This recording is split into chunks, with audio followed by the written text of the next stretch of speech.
तो प्यारे बच्चों, समझते हैं सीलोम क्या होता है। तो सीलोम का मतलब होता है बॉडी कैविटी। बॉडी कैविटी का मतलब बॉडी के अंदर का जो स्पेस होता है उसे ही हम क्या कहते हैं, उसे हम कहते हैं बॉडी कैविटी या सीलोम। तो ध्यान समझते हैं, ये है हमारी बॉडी वॉल, ये है हमारी बॉडी वॉल और ये है हमारी गट wall.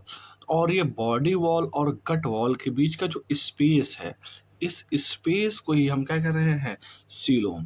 The space between body wall and gut wall. तो हमें ये बात समझ में आ रही है कि बॉडी वॉल और गट। अब हम समझते हैं कि सीलोम बनता कैसे है। तो सीलोम के लिए सबसे पहले हमें समझना होगा एम्ब्रियो। तो एम्ब्रियो के अंदर क्या होती हैं, 3 लेयर्स होती हैं। सबसे बाहर वाली लेयर होती है आपकी एक्टोडर्म। उसके बाद हम देख रहे हैं सबसे इंटरनल लेयर, सबसे इंटर लेयर जो होती है वो होती है आपकी एंडोडर्म। और बीच की लेयर जो होती है इसे हम बोलते हैं मीजोडर्म। अब ये जो मीजोडर्म की लेयर है, अब ये मीजोडर्म की लेयर है, ये स्प्लिट होती है और एक्टोडर्म और एंडोडर्म को क्या कर लेती है, कवर कर लेती है। क्या कर लेती है, एक्टोडर्म और एंडोडर्म को क्या कर लेती है, कवर कर लेती है। जैसा कि हम देख रहे हैं कि ये लेयर क्या है, एक्टोडर्म है।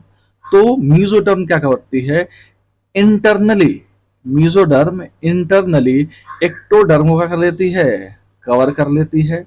और एंडोडर्म को एक्सटर्नली क्या कर देती है, कवर कर लेती है। तो एक्टोडर्म को अंदर से और एंडोडर्म को बाहर से कवर कर लेती है कौन, मीजोडर्म। और एक कैविटी बनती है, इस कैविटी को हम क्या बोलते हैं, सीलोम। क्या कहते हैं, सीलोम कहते हैं। अब जिन ऑर्गेनिजम्स में ये ट्रू कैविटी प्रेजेंट होती है उन्हें हम क्या कहते हैं, सीलोमेट। कुछ ऑर्गेनिजम्स में क्या होती है, ये मीजोडर्म पाउचेस में होता है। जैसे कि आप देख पा रहे हैं यहाँ मीजोडर्म तो प्रेजेंट है पर ये कैसा है, पाउच लाइक स्ट्रक्चर में प्रेजेंट है। तो ये ट्रू बॉडी कैविटी नहीं होता, इससे हम क्या बोलते हैं, स्यूडोसीलोम कहते हैं। और यहाँ आप दिख रहे हैं तीसरी बात में, यहाँ पे आपका एक्टोडर्म है, यहाँ पे आपका मीजोडर्म है, यहाँ आपका एंडोडर्म है। तीनों लेयर्स तो प्रेजेंट है पर यहाँ पे कोई बॉडी के अंदर स्पेस या कैविटी दिखाई नहीं दे रही है। इसका मतलब ये जो कह सकते हैं कि ये ट्रिप्लोब्लास्टिक तो है, मतलब 3 लेयर्स तो इसमें प्रेजेंट है, ectoderm, mesoderm, endoderm.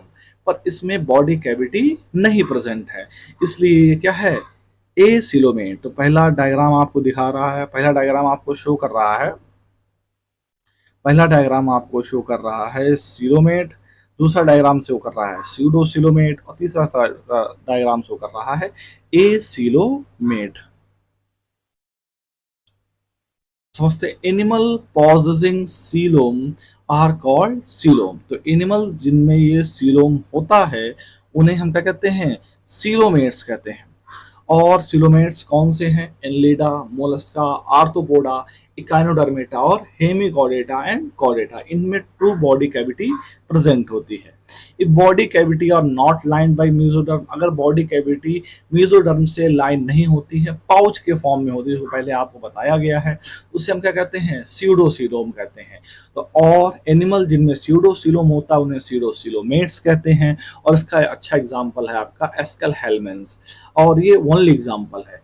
Animals which the body cavity is absent are called acoelomate. जिनमें बॉडी कैविटी नहीं होती उन्हें हम क्या बोलते हैं, एसिलोमेट कहते हैं। और इसका एग्जाम्पल है platyhelminthes. Hope you understand the whole concept of coelom.